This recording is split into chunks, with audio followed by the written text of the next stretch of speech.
اس لیے انہیں ایک اجر ملے گا کہ انہوں نے دین کے معاملے میں اجتہاد کیا ہے. تو یہ چیز باریکی سمجھنے کی ضرورت ہے. اسے جانتے تھے عمر بن عبدالعزیز رحمۃ اللہ علیہ, اس لیے کہتے ہیں کہ صحابہ کرام کے جو اختلافات دین کے معاملے میں وہ مجھے پسند. ہاں, رہی بات صحابہ کرام جو آپس میں اجتہاد ہی کی بنیاد پر ایک دوسرے کے خلاف ہتھیار اٹھائے, ایک دوسرے سے بعض معاملات میں جنگیں ہوئی ہیں, جیسے حضرت علی رضی اللہ عنہ اور معاویہ رضی اللہ عنہ کے درمیان جنگ صفین ہوئی ہے, حضرت علی رضی اللہ عنہ اور حضرت عائشہ رضی اللہ عنہ کے درمیان جنگ جمل ہوئی ہے. تو یہ جو ان کے درمیان اختلافات ہوئے, لڑائیاں ہوئی, ان کے تعلق سے کیا کسی بعد میں آنے والے کو یہ حق حاصل ہے کہ انہیں اس کی وجہ سے برا بھلا کہے؟ نہیں. اس سلسلے میں ان سے پوچھا گیا تو انہوں نے کہا کہ یہ وہ ہستیاں ہیں, یہ وہ خون ہیں جن سے اللہ رب العالمین نے ہمارے ہاتھوں کو محفوظ رکھا ہے. یعنی ہم نہیں تھے اس وقت کہ ہم کسی صحابی کے اوپر ہاتھ اٹھائے ہوں, ہم کسی صحابی کے اوپر ہتھیار اٹھائے ہوں, ان کا خون بہایا ہو. اس خون سے اللہ نے ہمارے ہاتھوں کو محفوظ رکھا ہے. تو ہم یہ پسند نہیں کرتے ہیں کہ ان کی خون میں اپنے ہم زبان کو آلودہ کریں. ان کے اس اختلاف میں ہم اپنی زبان آلودہ نہیں کریں گے اور ان کی ان خامیوں کو بیان نہیں کریں گے. اور اہل سنت کا متفقہ یہی فیصلہ ہے کہ صحابہ کرام کے درمیان جو آپس میں جنگیں ہوئی, لڑائیاں ہوئی ہیں, ان کو بنیاد بنا کر کے بعد میں کسی کو یہ حق حاصل نہیں ہے کہ وہ اگر سے یہ معلوم بھی ہو جائے کہ فلاں حق پر تھا, فلاں نہ حق پر تھا, تو اس کی وجہ سے کسی پر تنقید کرنے کی, کسی کی تنقید کرنے کی, کسی کو برا کہنے کی بالکل اجازت نہیں. صحابہ کرام کی ہستیاں وہ ہستیاں ہیں دین کے تعلق سے کہ جن کی ہم صرف خوبیاں بیان کر سکتے ہیں. ان کی خامیوں, ان کی غلطیوں کو اللہ رب العالمین نے معاف کر دیا ہے. انہیں دنیا کے اندر جنت میں ہونے کا سرٹیفکیٹ مل گیا ہے. تو ان کی خامیوں پر آپ انگشت نمائی نہیں کر سکتے. عمر بن عبدالعزیز رحمۃ اللہ علیہ نے بڑی پیاری بات کہی کہ یہ وہ خون ہیں, یہ وہ ہستیاں ہیں کہ جن سے اللہ رب العالمین نے ہمارے ہاتھوں کو محفوظ رکھا ہے, تو ہم اپنی زبان کو اس میں آلودہ نہیں کریں گے. یہ خلفائے راشدین اور دیگر صحابہ کرام, تمام صحابہ کرام کے تعلق سے ان کے دل کے اندر یہ احترام پایا جاتا تھا جو ان کے ایک ایک جملے سے ٹپک رہا ہے. اسی طرح سے اللہ کے نبی صلی اللہ علیہ وسلم کے اہل بیت, آپ کے گھر والوں کے تعلق سے اللہ کے وسلم نے خصوصی طور پر اپنی امت کو وصیت کی ہے کہ میرے اہل بیت کا خیال رکھنا. اور اہل بیت کا خیال اللہ کے رسول صلی اللہ علیہ وسلم کے گھر والے, آپ کی ازواج مطہرات جو امت کی مائیں ہیں, آپ کے وہ خاندان والے بنو ہاشم جن کے اوپر صدقہ حرام کیا گیا ہے کہ جنہیں آپ ہدیہ تو دے سکتے ہیں لیکن صدقہ ان کے لیے حرام, صدقہ نہیں کھا سکتے ہیں, ان سے اللہ کے رسول صلی اللہ علیہ وسلم نے خصوصی محبت رکھنے کی, ان کا خیال کرنے کی اور ان کے تعلق سے ہمیشہ خیر کا جذبہ دل کے اندر رکھنے کی اللہ کے رسول نے وصیت کی ہے. اور صحابہ کرام نے, خلفائے راشدین نے اس کا اہتمام بھی کیا ہے.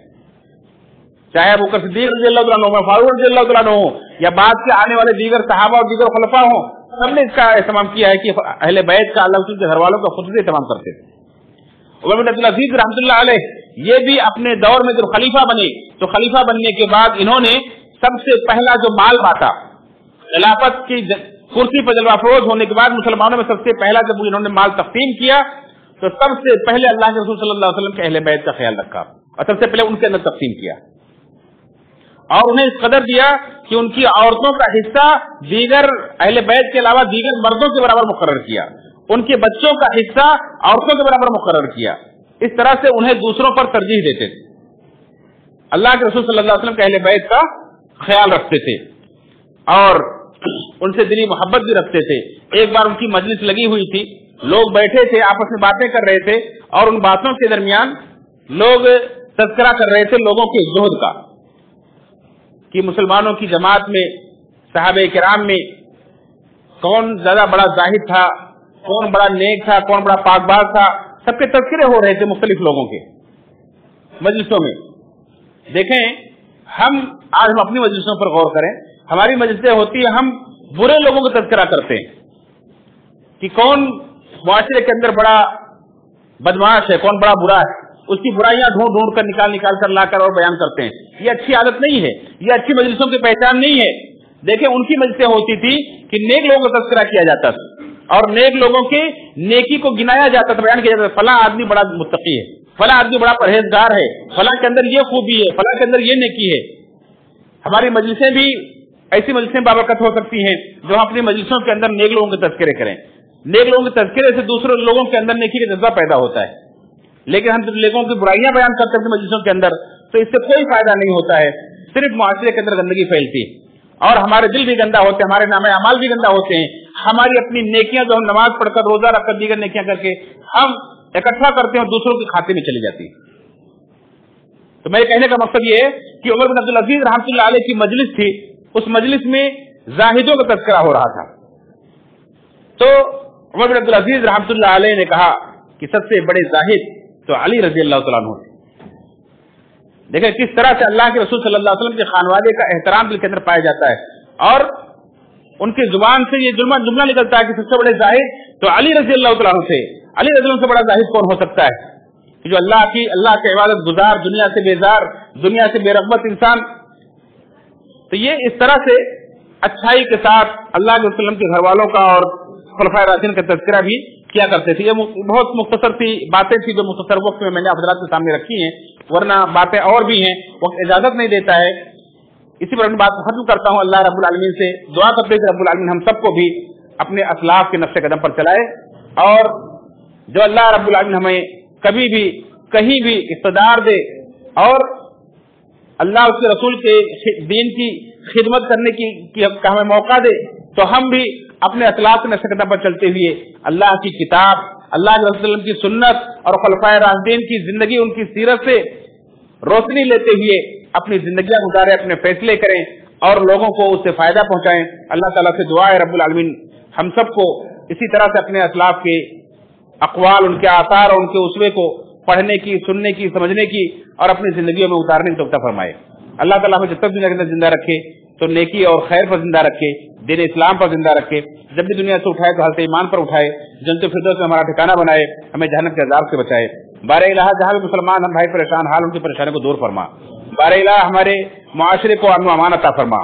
خوشحالی عطا فرما۔ رب العالمین ہمیں ہمارے اندر اتحاد و اتفاق پیدا فرما، ہمارے بیماروں کو شفا عطا فرما، ہمارے مزدور حال بھائیوں کی پریشانی کو دور فرما۔ رب العالمین جو بیماروں میں، جو ہاسپٹلوں میں پڑے ہیں، رب العالمین انہیں شفا یابی عطا فرما۔ جو ایمان کے ساتھ ہمارے بھائی بہن رخصت ہو چکے ہیں، ان کے گناہوں کو معاف فرما، انہیں قبر کے عذاب سے بچا، جہنم کے عذاب سے بچا، جنت الفردوس میں جگہ عطا فرما۔ رب العالمین ہم سب کو دنیا آخرت کا ہر فتنے، ہر مصیبت سے محفوظ فرما، جنت الفردوس میں ہمارا ٹھکانہ بنا، ہمیں جہنم کے عذاب سے، قبر کے عذاب سے نجات عطا فرما۔ آمین تقبل یا رب العالمین۔ ان اللہ وملائکتہ یصلون علی النبی یا ایھا الذین آمنوا صلوا علیہ وسلموا تسلیما اللهم صل علی محمد وعلی آل محمد كما صلیت علی ابراہیم وعلی آل ابراہیم انک حمید مجید اللهم بارک علی محمد وعلی آل محمد كما بارکت علی ابراہیم وعلی آل ابراہیم انک حمید مجید۔ عباد اللہ رحمکم اللہ، ان اللہ یأمر بالعدل والإحسان وإیتاء ذی القربى وینہی عن الفحشاء والمنکر والبغی یعظکم لعلکم تذکرون اذکروا اللہ یذکرکم وادعوہ یستجب لکم ولذکر اللہ اکبر۔